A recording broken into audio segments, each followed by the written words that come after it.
Bonjour, bonjour, bon matin. Il est 7h16, donc je vais faire une radio comme ça. Je vais faire comme j'appelle les capsules d'information, mais opinion et critique. C'est mon opinion. C'est mes recherches, puis c'est ma pensée. Donc ça, c'est le fun, connaître la pensée de quelqu'un. Du coup, on dit, je trouve que tu parles pas beaucoup. Quelqu'un qui parle pas beaucoup peut être gêné de ses pensées. Pas nécessairement que c'est des pensées qui sont des mensonges ou des pensées qui ont peur de l'erreur ou des pensées qui a un cache-cache, quelque chose qu'il n'a pas le droit de dire. Donc, quelqu'un qui cache ses pensées, on appelle ça censurer. Donc, quelqu'un qui parle pas beaucoup, là, on peut lui avoir, dans l'expression ancienne, on te clouer le bec. Donc, clouer le bec, c'est très grave. Parce que tu fais pas juste clouer le bec, tu fermes des portes au niveau de l'apprentissage.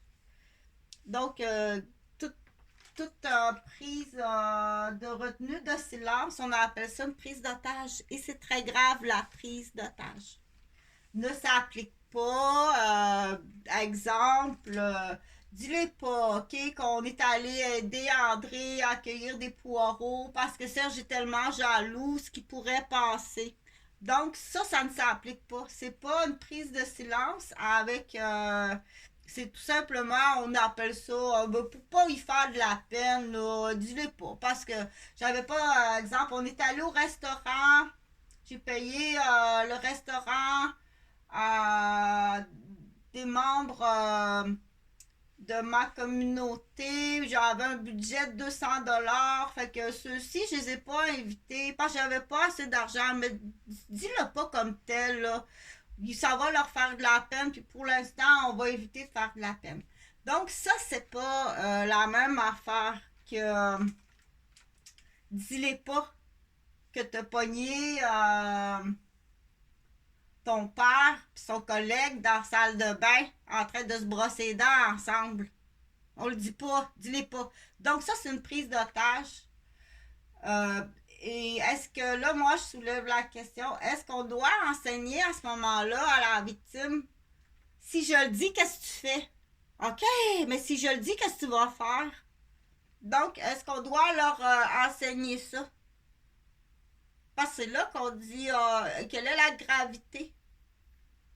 Quelle est la gravité de dire il m'a mis la brosse à dents dans ma main, puis il me forçait à brosser les dents des deux collègues. C'est pas moi là qui voulait brosser les dents, il me l'a mis dans les mains. Fait qu'on dit des montages de scènes. On sait que ça existe, surtout quand les gens qui arrivent et qui font le constat sont complices. Donc, on sait que du montage de scène, il y a des jeux qui existent, hein, des jeux de société. Il y a des bandes dessinées. Il y a des émissions même, il y a des émissions qui sont faites par des professionnels euh, qui vont aller donner des réponses à des situations. Je ne donnerai pas d'exemple, je vais parler que le plus scientifique possible à mon niveau, à moi. Là, on pourrait dire, bon, ben Chantal Robert, j'en parle scientifique dans ses critiques, à peu près comme quelqu'un là qui a un cours au cégep. Bon, j'ai exactement ça, j'ai un cours au cégep. J'essaie bien d'en avoir un à l'université. Mon dernier cours à l'université, j'ai eu une moyenne de 96%. Mais ça va être encore une session abandonnée. J'ai les yeux brûlés. Donc, je suis pas capable d'étudier. Puis, j'ai la nuque presque cassée. Donc, me pencher sur des livres. Et tout ça, c'est criminel. Oui, c'est criminel. Et ça vient du même groupe qui sont, moi, je dis 20 ans, mais ça fait plus longtemps que ça. J'ai 54 ans. Je pense que ça fait 54 ans. Ça va être à vérifier. Donc, je continue dans la même direction de cette vidéo-là que le sujet de base au tout début. J'ai commencé la vidéo. Et le sujet de base, c'est quoi, Chantal? Euh, Ça, c'est l'incendie à David, là. Puis le frontal, la fenêtre frontale. Donc, passer d'un état intellectuel de 96% de moyenne à l'université, puis se retrouver handicapé, tu dois payer. Et ça, c'est intellectuel, mais physiquement aussi, tu dois payer toutes les blessures physiques ne sont pas des accidents, mais qui sont pour la plupart tous criminels. Mais on dit le montage des scènes, ça va aller jusqu'à où le montage de la scène? Là, je fais une parenthèse, ça peut être une histoire que le seul but qu'on appelle le directeur de ma vie, c'est juste une vengeance vicieuse. C'est juste une vengeance vicieuse de 3, 4, 5, 6 au début. Une vengeance vicieuse. Donc, pour un groupe, mais il peut se rajouter d'autres groupes. On va parler de groupes. Et pourquoi chez certaines personnes, il y a plus, comme dit, le pourcentage de risque de se retrouver une victime de scènes, de fausses scènes. C'est tout simplement l'apparence, la grandeur. Donc, les petites personnes, comme moi, je mesure 5 pieds 1. Les petites personnes de dos, hein, surtout si tu regardes par en arrière, si elle a les cheveux coupés, rasés, t'as l'air d'un petit garçon. Donc, j'ai fait des choses dans la vie pour te donner des réponses parce que on dit qu'est-ce que je peux dire à un certain moment donné de ma vie. Et c'est bien triste d'apprendre qu'il y a des enfants qui sont dans cette situation-là. Dire, dis-les pas. Là, tu dois répondre, si je le dis, qu'est-ce qui arrive? Est-ce qu'on doit leur enseigner ça?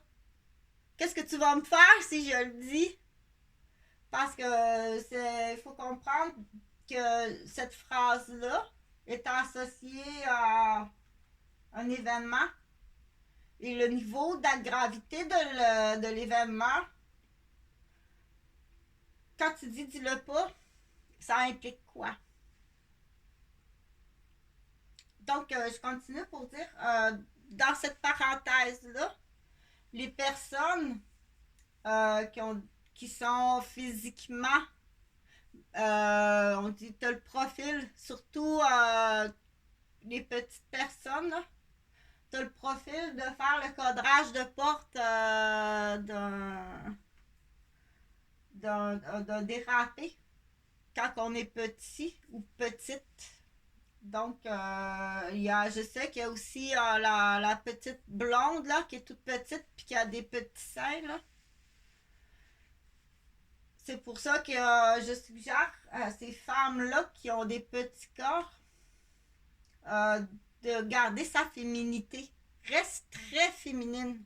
Parce qu'on peut vouloir t'utiliser là. Tu vas être utilisé, tu vas attirer des prédateurs. Dire, oh, tu vas attirer des prédateurs. Puis il y a des gens, c'est là que tu dois cibler. Est-ce qu'il y a des gens autour de toi qui t'influencent pour justement là, que tu prennes des vêtements, puis des influences, que tu fasses des sports, que tu tiennes dans des milieux masculins pour te transformer. Mais on ne peut pas transformer quelqu'un comme ça, sauf si on appelle ça fragmenter un individu. Puis fragmenter un individu, c'est très grave et c'est condamnable. Je ne sais pas combien, ça faut aller voir les avocats, combien de temps de prison. Et si vous le faites en groupe, et à partir de quel âge, je veux dire, il y a un groupe à l'école secondaire 1 qui sont en train de fragmenter une fille. Un groupe à l'école secondaire 1, un groupe de filles, Donc, elles ont 12, 13 ans. Elles sont en train de fragmenter une fille dans l'école. Est-ce qu'à 12 ans, elles sont conscientes de ce qu'elles font? Donc, elles ont sûrement eu un cours, là. Elles ont une formation et un cours. Ça prend quelqu'un qui est connaissant pour expliquer ça, puis il doit passer pour un génie. Ah, wow! Aïe, aïe! On peut faire ça avec le cerveau d'un humain. Donc, il y a quelqu'un quelque part, là, on sait que ça existe, qu'il y a des réunions, là. Que là, mais les réunions de base, il y a vraiment un vocabulaire, là, il doit passer pour fabulous, là. Mais à partir du moment qu'on dit que tu signes le contrat, si tu signes un contrat de gang, je les appelle les vilaines, parce que chez la femme, je vais plus parler de la femme, là, les jeunes vilaines. Donc, il faut faire attention à Foufoune là, qui commence à avoir du poil. Il faut tout simplement l'éduquer. Mais surtout, quoi doit-on faire? C'est détecter les mentors. Les mentors qui vont enrôler des très jeunes comme ça. Il y a toutes sortes de façons. Donc, cette façon-là, là, qui est de former des groupes de jeunes psychopathes vilaines, de quelle façon? Où est-ce qu'ils rejoignent? Puis de quelle façon? Et jusqu'à quel prix, dans le sens, la valeur de l'offre, des cadeaux, de la récompense. Si je reviens à l'histoire de fragmenter, je vais y donner un nom, là, on va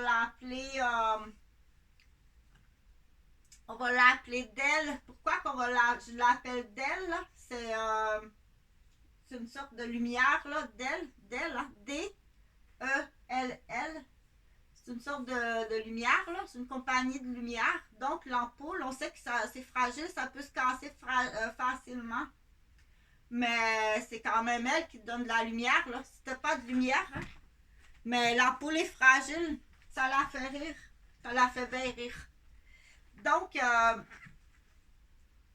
former des vilaines, qu'on appelle le mentor, le directeur de groupe, il peut se retrouver là dans des habits avec une cravate dans des réunions. Il peut se retrouver entraîneur à un match, une équipe de sport. Il peut se retrouver un peu partout là. Pour dire que doit-on faire à mon avis, parce que c'est vraiment ce qu'on appelle la pensée. Pour, tiens, au début de la vidéo, j'ai dit censurer. Je connais pas ta pensée parce que tu dis pas ta pensée. Tu restes dans un silence et ce silence-là, il peut avoir plusieurs raisons. Ça peut être tout simplement la peur d'avoir l'air ridicule parce que t'as pas eu la chance d'avoir une capacité d'apprentissage, puis quand tu parles, t'as peur de dire que 2 plus 2, ça fait 6. Oh non, tout d'un coup, je dirais 6, puis c'est pas 6 la réponse, je vais avoir l'air niaiseuse. Mais à ce niveau-là, il peut être plus avancé. Il peut être avancé à l'âge adulte, puis il peut être plus avancé. Mais là, il faut vérifier, là. Les gens autour de toi, c'est tous des professeurs de mathématiques qui te regardent avec un crochet dans les yeux. Combien ça fait? Donc, c'est faire exprès là, pour repousser, ridiculiser, diminuer, installer une gêne, installer une censuration. Et là, je vais parler du labyrinthe. C'est le mot que j'ai décidé de choisir là. Que la personne peut compenser de différentes façons dans son malaise. Elle n'a pas de cachette. Elle ne cache rien de criminel. Elle est juste bien gênée parce qu'elle a peur de répondre quelque chose, là, puis faire rire d'elle. OK? C'est juste ça. Par contre, je l'appelle Sainte-Martine, là, comme j'ai donné sur une autre vidéo le nom Sainte-Martine, qui n'est pas d'elle, elle est fragmentée à l'école. Là. Être fragmentée, là, ils sont en train de la fragmenter. Ils vont occasionner le divorce de ses parents. Ils vont occasionner la faillite de l'entreprise de sa mère, qui est monoparentale. Ils vont donc ils vont le censurer, ils vont vraiment fragmenter cet enfant-là. Et on est rendu dans une société que je soulève la question. Quand tu sais que tu es un criminel, puis que tu es une femme criminelle, et que vous décidez d'avoir un enfant, si l'enfant est né en 1996, est-ce que déjà tu vas aller magasiner une trappe de sortie? Au cas où que dans notre cockpit, dans votre cockpit de criminalité, que vous soyez un jour obligé de prendre un porte-monnaie pour un autre, dire ce qu'on va faire là, on va matcher ça puis ça pour avoir un produit semblable. Comme ça, on aura une porte de sortie. Donc, est-ce que dans un cockpit de criminel, quand vous décidez d'avoir un enfant, est-ce que vous préméditez? Est-ce que ça peut être prémédité?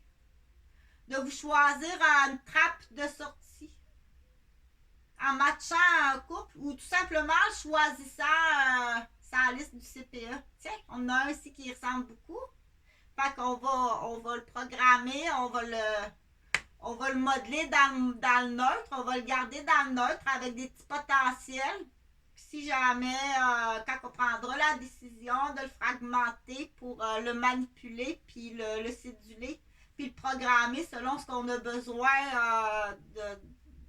de monter une scène de crime autour de lui. Parce que bien entendu, quand le père et la mère sont criminels, ils vont vouloir embarquer leur enfant dans leur cockpit de criminalité.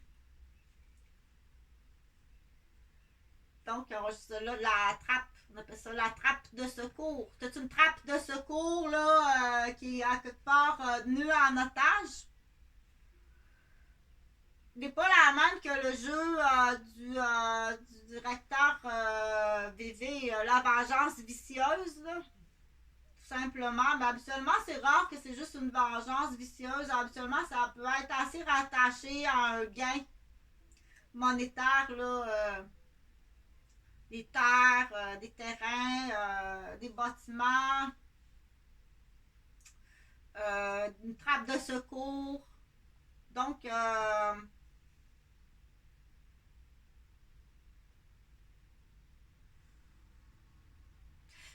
continue pour donner dans l'explication au tout début de la vidéo, de la radio, là, j'ai parlé de la censuration.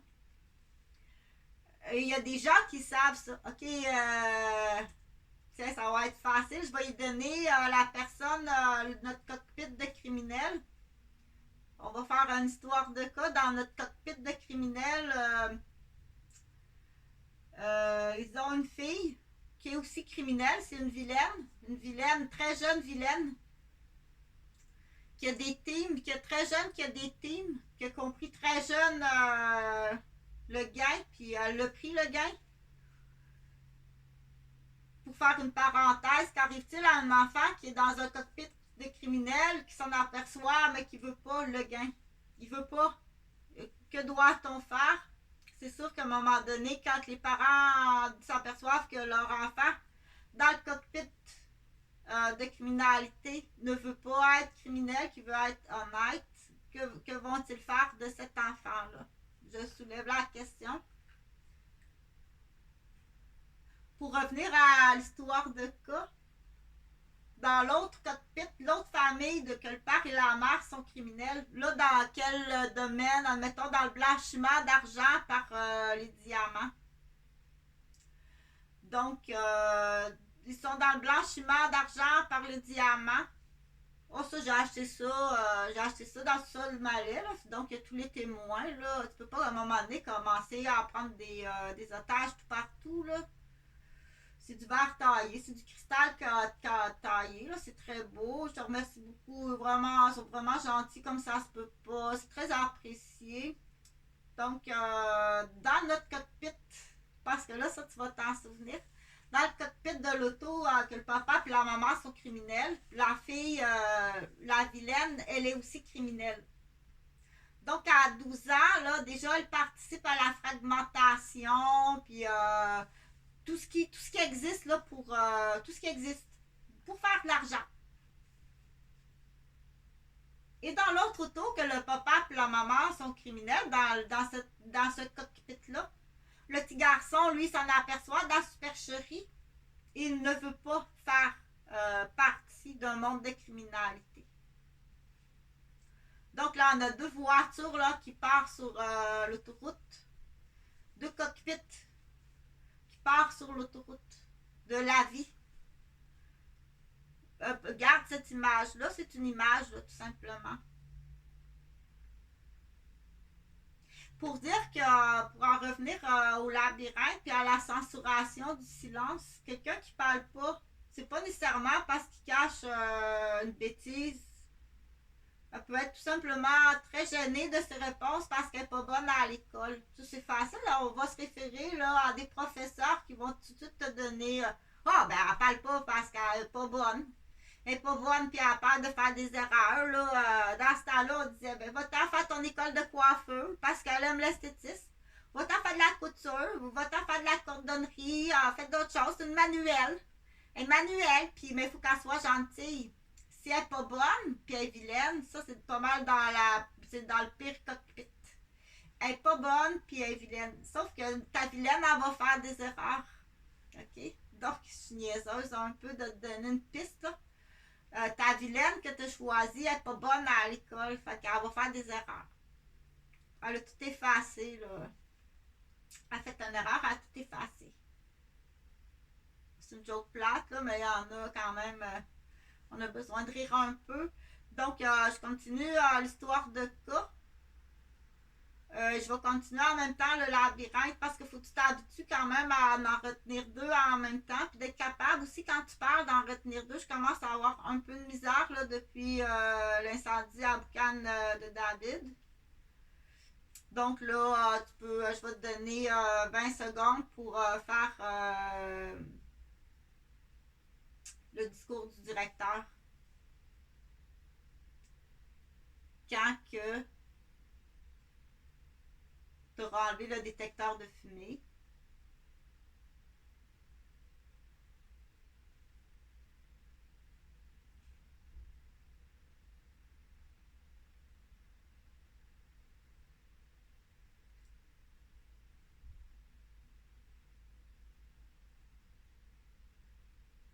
Va pas vers la source de l'incendie parce que la boucane est toxique. Va vers la fenêtre ou la porte. À la différence, je serais possiblement morte. Donc, j'ai bien entendu, j'ai gardé après coup les cendres du chaudron. Je les ai dans ma chambre, dans mon bureau. Pour t'intéresser, dire ok, là, est-ce qu'il faut retourner dans la chambre, dans le bureau, chercher les cendres du chaudron qui sont quelque part. Donc, mais je continue, je vais te laisser encore 20 secondes pour l'autre version. Quand tu auras enlevé le détecteur de fumée parce qu'il te fatigue, il part à rien, tu feras un chaudron de rondelles d'oignon avec du et quand Madame Roberge continue l'histoire.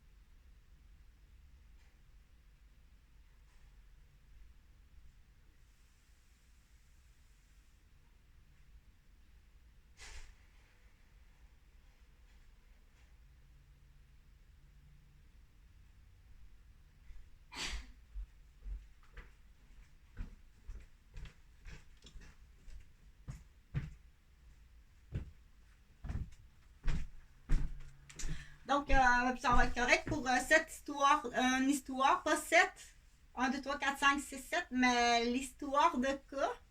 Donc, 2, 3, 4, 5 histoires de cas sur cette radiophonie-là pour réexpliquer le labyrinthe. Donc, tu peux pas deviner qu'est-ce que quelqu'un pense en regardant ses réflexes. Pour en revenir à Sainte-Martine, qui a été abusée sexuellement, puis violée, puis battue par et en tour de rôle, son père, son oncle et son frère, que dans sa tête est dans un labyrinthe de sortie pour pas souffrir. Et dans une autre page dans sa tête, dans un labyrinthe de sortie, faut pas que ça apparaisse. T'as pas le droit de le dire. Elle a une autre page dans son livre de Sainte-Martine d'un labyrinthe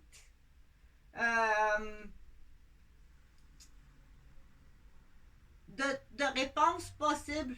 Donc, elle a un livre complet de labyrinthe.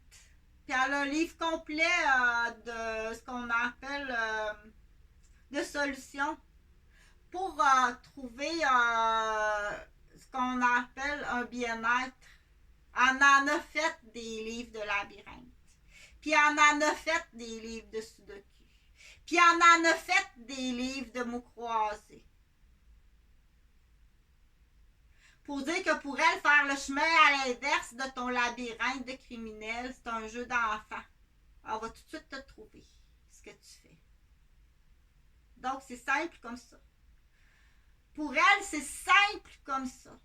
Ça va être correct. C'est correct aussi de faire un cours à l'université. Mais pour Sainte-Martine, puis les Sainte-Hélène, puis les Sainte-Véronique, c'est facile comme ça. De regarder un labyrinthe puis faire le chemin à l'inverse. Puis trouver c'est quoi la réponse. Que toi, quand tu regardes quelqu'un, que tu penses trouver une réponse parce qu'elle bouge sur garde. Le vieux monsieur, il bouge sur garde. Ben oui, parce qu'anciennement, une infirmière, on appelait ça garde, garde-roberge. Donc, ça ne vaut absolument rien que d'essayer d'influencer des gens puis de dire, regarde, qu'est-ce qu'il fait le vieux monsieur? As-tu vu?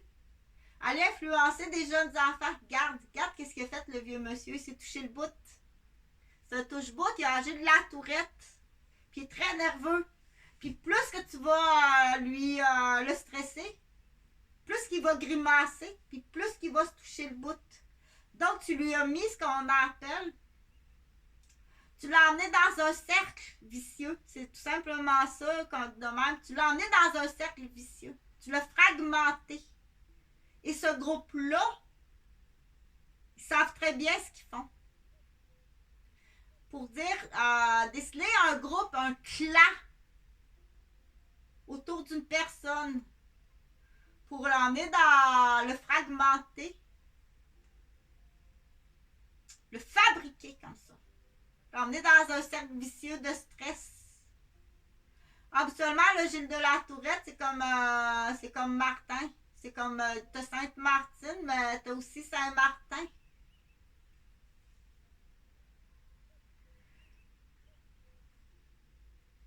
Que son cercle vicieux commence par des abus sexuels. Donc, il faut vérifier. Puis là, il faut faire référence à des professionnels, puis ce qu'on appelle aussi des parents aidants. Cette Martine, elle va te le dire. Elle a vécu, je sais de quoi qu'elle parle, dit-elle. Ou Sainte-Josée, Sainte-Josée, elle va te dire assez ce qu'elle a vécu, assez de quoi tu parles.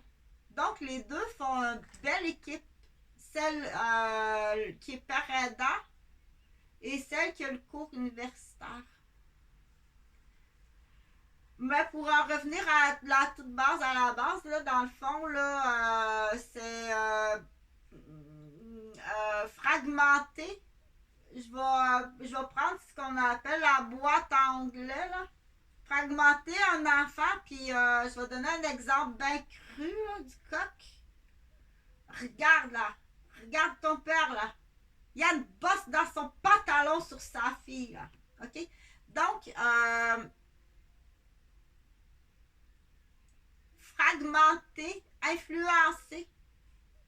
On dit une boîte en anglais, là, j'appelle ça comme ça pour dire il faut faire attention à la vieille sacoche ou une sacoche là, qui est gardée. Donc, il faut faire très attention à ça dans un nouveau monde moderne. Là, où est-ce que le coq, c'est dans son pantalon. Là. Et commence pas à faire des gros yeux aux enfants. Parce que là, il faut faire attention à la réaction aussi du cercle vicieux. Puis on appelle ça un faux coq. Ou hockey, là, l'attaque hockey, là, ton jack, je sais pas trop. Là.